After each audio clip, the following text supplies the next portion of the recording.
Robert গ্রিনের ক্ষমতার ৪৮টি আইন এই বইটা নিয়ে আজ আমরা কথা বলবো। হ্যাঁ, বেশ বিখ্যাত আর কিছুটা বিতর্কিতও বটে। ঠিক, এর ভেতরে তো অনেক রকমের কৌশল আছে, কিছু বেশ ভাবার মতো। আজকে আমরা বিশেষভাবে দেখব ১২ নম্বর আইনটা।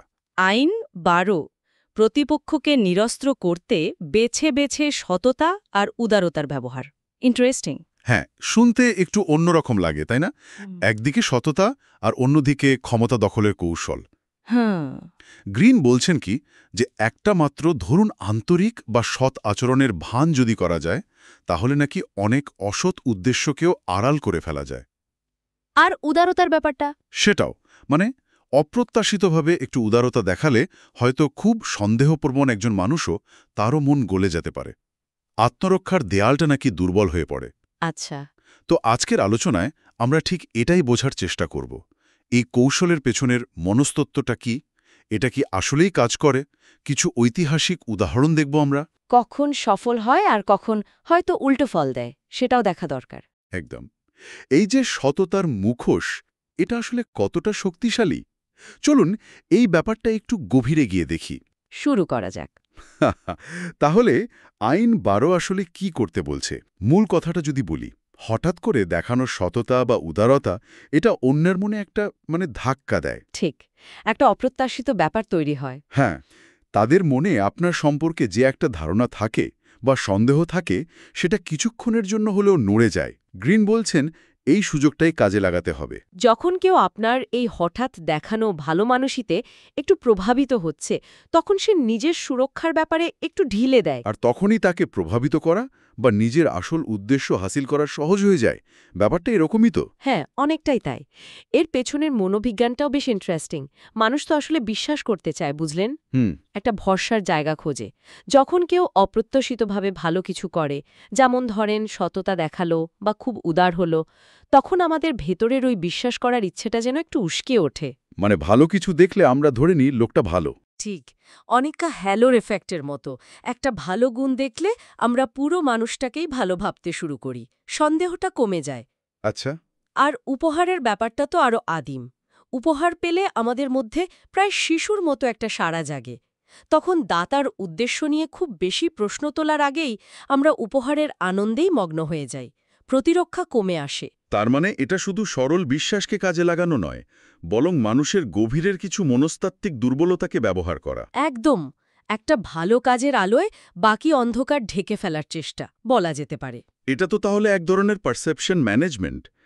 আপনি আসলে কেমন, তার চেয়ে জরুরি হয়ে উঠছে আপনি নিজেকে কিভাবে দেখাচ্ছেন। ঠিক তাই, একটা কৌশলগত চাল দিয়ে অনেক দিনের অবিশ্বাস বা সন্দেহকেও সাময়িকভাবে হলেও ধুয়ে ফেলা সম্ভব। এই কৌশলের একটা ক্লাসিক উদাহরণ তো কাউন্ট ভিক্টর ল্যাস্টিগের গল্পটা। হ্যাঁ, ল্যাস্টিক আর আল কাপোন দারুণ উদাহরণ। ভাবা যায়, সেই সময়ের আমেরিকার সবচেয়ে কুখ্যাত মাফিয়া ডন আল কাপোন, যিনি মারাত্মক সন্দেহপ্রবণ আর নিষ্ঠুর হিসাবে পরিচিত। তার কাছে যাওয়াটাই তো একটা সাহসের ব্যাপার। লাস্টিক গেলেন, খুব পরিশীলিত অভিজাত ব্যবহার তার।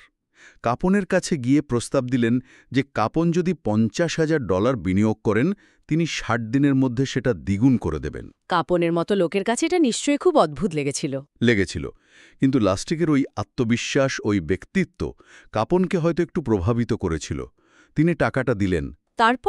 তারপর লাস্টিক টাকাটা নিলেন, নিয়ে সোজা শিকাগোর এক ব্যাংকের সেফ ডিপোজিট বক্সে রেখে দিলেন। নিজে হয়তো অন্য কাজে মন দিলেন। মানে দ্বিগুণ করার চেষ্টাই করলেন না? মনে হয় না। ঠিক ৬০ দিন পর তিনি আবার কাপনের সামনে হাজির হলেন। সেই আসল $৫০,০০০ ফেরত দিলেন।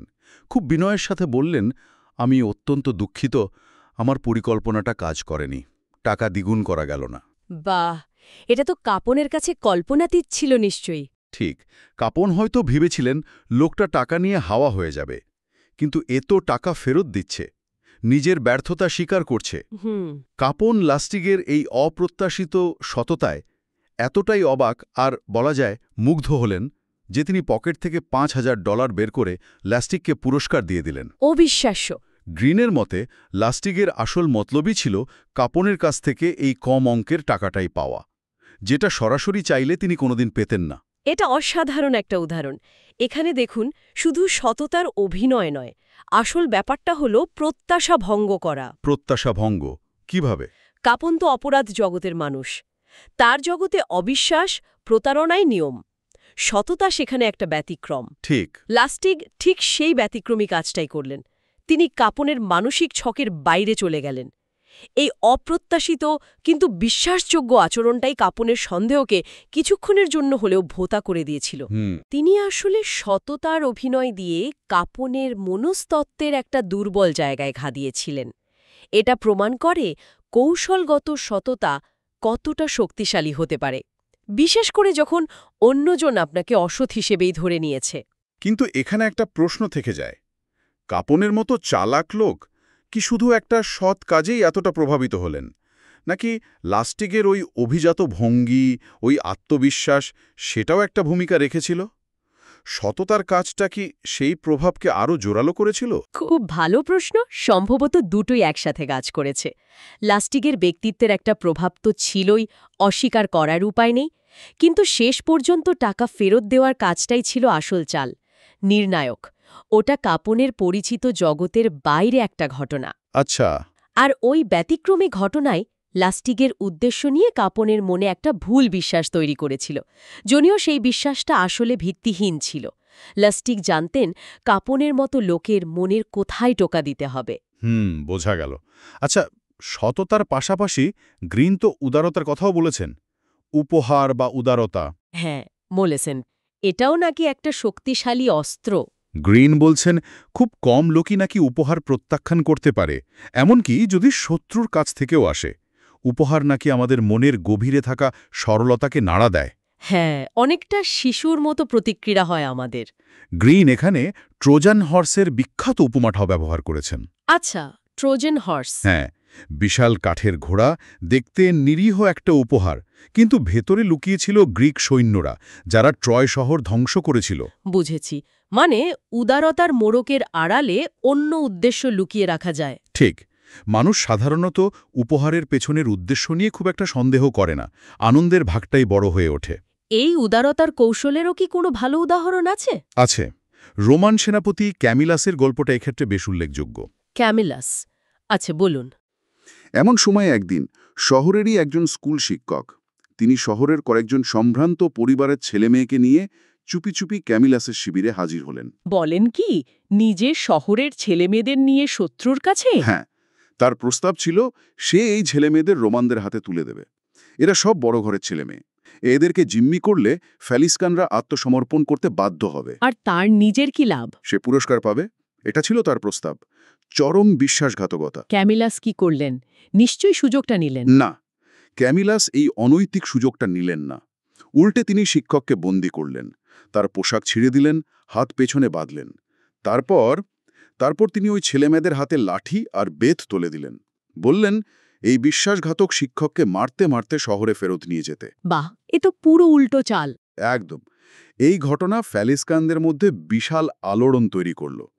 তারা নিজেদের শিক্ষকের নিচতায় যেমন রেগে গেল, তেমনি শত্রু সেনাপতি ক্যামিলাসের এই মহানুভবতা আর ন্যায় বিচারে মুগ্ধ হয়ে গেল। তারা ভাবল যে সেনাপতি যুদ্ধের ময়দানেও এমন নীতির পরিচয় দেয়, তার সাথে লড়াই করার চেয়ে তো সন্ধি করাই শ্রেয়। ঠিক। ফলাফল, তারা স্বেচ্ছায় শহরের দরজা খুলে দিল, ক্যামিলাসের কাছে আত্মসমর্পণ করল। এটা ভেচে ভেচে সততা বা কৌশলগত উদারতার এক অসাধারণ উদাহরণ। দেখুন, ক্যামিলাস কিন্তু সরাসরি ফ্যালিস্কানদের প্রতি কোনো উদারতা দেখাননি। তা ঠিক। কিন্তু তিনি যা করলেন, তাদের সন্তানদের রক্ষা করলেন, আর একজন বিশ্বাসঘাতককে শাস্তি দিলেন, তাতে ফ্যালিস্কানদের চোখে তিনি একজন ন্যায়পরায়ণ শাসক হিসেবে প্রতিষ্ঠা পেলেন। এটা তাদের কাছে অপ্রত্যাশিত ছিল। সম্পূর্ণ অপ্রত্যাশিত। তারা হয়তো ভেবেছিল রোমানরা এই ছেলেমেয়েদের পেয়ে গেলে আর কিছু দেখবে না। কিন্তু ক্যামিলাসের এই নৈতিক অবস্থান এটা যুদ্ধের চেয়েও শক্তিশালী প্রমাণিত হল। তিনি শুধু শহর জয় করলেন না, শত্রুর শ্রদ্ধাও অর্জন করলেন। একদম। এটা প্রমাণ করে উদারতা যখন অপ্রত্যাশিত হয় এবং নীতির মোড়কে আসে, তখন তা শত্রুকেও নিরস্ত্র করতে পারে, এমনকি মিত্রও বানিয়ে ফেলতে পারে। সত্যিই অবাক করার মতো। যুদ্ধের ময়দানেও এই ধরনের নৈতিক বা আপাতনৈতিক সিদ্ধান্ত পুরো খেলার মোড় ঘুরিয়ে দিতে পারে।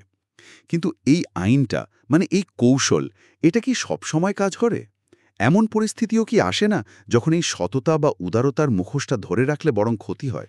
অবশ্যই এর সীমাবদ্ধতা আছে। গ্রিন নিজেও সে বিষয়ে সতর্ক করেছেন। যেমন যেমন ধরুন, যদি আপনার আগে থেকেই একজন প্রতারক বা অসৎ লোক হিসাবে বদনাম থাকে, তাহলে আপনার হঠাৎ করে দেখানো সততা বা উদারতা মানুষের মনে বিশ্বাস তৈরি করবে না, উল্টে সন্দেহ বাড়াবে। হ্যাঁ, তারা ভাববে এই লোক হঠাৎ এত ভালো সেজেছে কেন, নিশ্চয়ই এর পেছনে বড় কোনো চাল আছে। কেন এমন হয়? কারণ মানুষের মনে অন্যদের সম্পর্কে একটা প্যাটার্ন বা ছক তৈরি হয়ে যায়।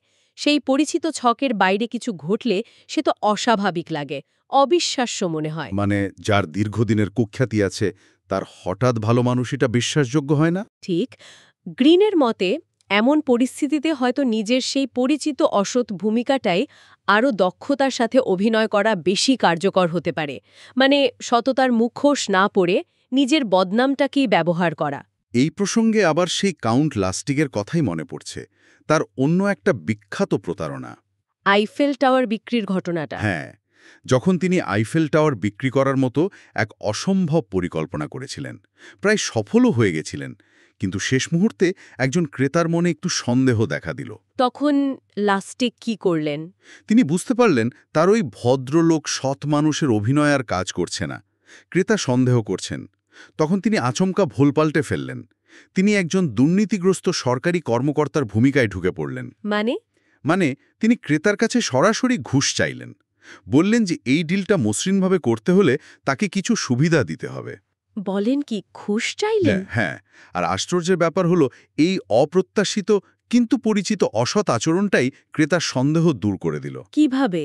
কারণ ক্রেতার মনে হয়তো দুর্নীতিগ্রস্ত সরকারি কর্মকর্তাদের সম্পর্কে একটা ধারণাই ছিল যে তারা ঘুষ খায়। লাস্টিকের এই ভূমিকা বদলটা পরিস্থিতির সঙ্গে এতটাই মানানসই ছিল, ওই অসৎ আচরণটাই বরং স্বাভাবিক মনে হলো। বাহ, তার মানে অসততা দেখিয়েই তিনি বিশ্বাস অর্জন করলেন। হ্যাঁ, ক্রেতা আশ্বস্ত হলেন যে লোকটা সত্যিই একজন ভেতরের লোক, যে নিজের আখের গোছাতে চাইছে, এবং শেষ পর্যন্ত প্রতারিত হলেন। তার মানে সততার মুখোশ সবসময় কার্যকর নাও হতে পারে। ঠিক এখানেই কৌশলটা লুকিয়ে আছে। আপনাকে বুঝতে হবে কখন সততার অভিনয় বিশ্বাসযোগ্য হবে আর কখন আপনার পরিচিতি বা পরিস্থিতি অনুযায়ী অন্য কোনো ভূমিকা নেওয়া বেশি কাজে দেবে। যদি আপনার অতীত আপনাকে অসৎ হিসেবে পরিচিত করে থাকে, তবে হঠাৎ সততা দেখানোটা উল্টো ফল দিতে পারে। সেক্ষেত্রে হয়তো সেই অসৎ পরিচিতিটাকেই ব্যবহার করতে হবে, যেমন লাস্টিক করলেন।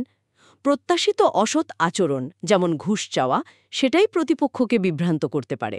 মূল কথাটা তাহলে হলো পরিস্থিতি আর দর্শকের মনস্তত্ত্ব অনুযায়ী সবচেয়ে বিশ্বাসযোগ্য মুখোশটা বেছে নেওয়া। সেটা সততার হতে পারে, আবার কখনো কখনো অসততারও হতে পারে।